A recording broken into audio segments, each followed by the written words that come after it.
პომიდორის უნიკალურობას საუცხოო გემოსთან ერთად მისი სასარგებლო თვისებების განაპირობებს. რაც უფრო მწიფეა პომიდორი, მით უფრო მეტ ვიტამინსა და სასარგებლო ნივთიერებას შეიცავს. პომიდორი მდიდარია ლიკოპენით, რომელიც მძლავრი ანტიოქსიდანტია. მას აქვს სიმსივნის საწინააღმდეგო მოქმედება. თუ პომიდორს ყოველდღე მიირთმევთ, სიმსივნური დაავადება ნაკლებად დაგემუქრებათ, რაც სწორედ მის შემადგენლობაში შემავალი ლიკოპენისა და კაროტინოიდების დამსახურებაა. პომიდრის წვენი ფიტონციდების წყალობით ხოცავს მავნე მიკრობებსა და პათოგენური ფლორის სხვა წარმომადგენლებს. სასარგებლოა კუჭისა და ღვიძლისათვის. აუმჯობესებს ნივთიერებათა ცვლასა და საჭმლის მონელებას. ამცირებს სისხლში ქოლესტერინის შემცველობას და ზრდის ჰემოგლობინის დონეს. გარდა ამისა, ის არეგულირებს ნერვული სისტემის ფუნქციონირებას. პომიდორში შემავალი სეროტონინი ამაღლებს გუნება-განწყობილებას. ამის გამო პომიდორს საუკეთესო ნატურალურ ანტიდეპრესანტად მიიჩნევენ. მას თვისას ჭარბი წონის ეშინიან და კლებასურს შეუძლია თამამად მიირთვას პომიდორი, რადგან ის ძალზე დაბალკალორიულია.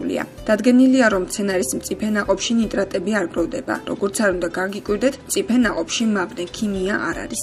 ამერიკელმა მკვლევარებმა გაარკვიეს, რომ ჟელესმაგვარი სუბსტანცია, რომელიც გარს აკრავს პომიდორის თესლს, მეტად სპეციფიკურ ნივთიერებას შეიცავს. მას მეცნიერებმა P3 უწოდეს. ეს ნივთიერება ეფექტურად ეწინააღმდეგება თრომბების წარმოქმნას. პექტინების წყალობით პომიდორი არტერიულ წნევას აბალანსებს. ბეჭდგუფის ვიტამინების შემცველობის გამო პომიდორი აუმჯობესებს სახის ფერს, აფერხებს ნაოჭების წარმოქმნას და ზოგადად გამაახალგაზრდავებლად მოქმედებს კანზე. პომიდორი უნიკალური შემადგენლობის წყალობით ეფექტურად ებრძვის ასთენიას. ახალგამოწორული წვენი და რბილობისგან მომზადებული პიურე ენიშნება თორსულებს, დასუსტებული იმუნური სისტემის მქონე ქრონიკულ ავადმყოფებსა და ბავშვებს. პომიდორი ავიტამინოზების სამკურნალო და საპროფილაქტიკო უნივერსალური საშუალებაა. მისი სასარგებლო თვისებების მიუხედავად პომიდორის მირთმევისას სიფრთხილე გმართებს. ეს ბოსტნეული ერთ-ერთი ძლიერი ალერგენია. ამიტომ საკვების მიმართ ალერგიულმა პირებმა ის ფრთხილად უნდა მიირთვან. გამოხატული ალერგიული რეაქციის მქონეებმა კი საერთოდ ამოიღონ საკვები რაციონიდან. პოდაგრითა და თირკმლის მწვავე პათოლოგიით დაავადებულებმა პომიდორი არ უნდა ჭამონ. მავნებელია ნაღველკენჭოვანი დაავადებების მქონე პირებისთვისაც,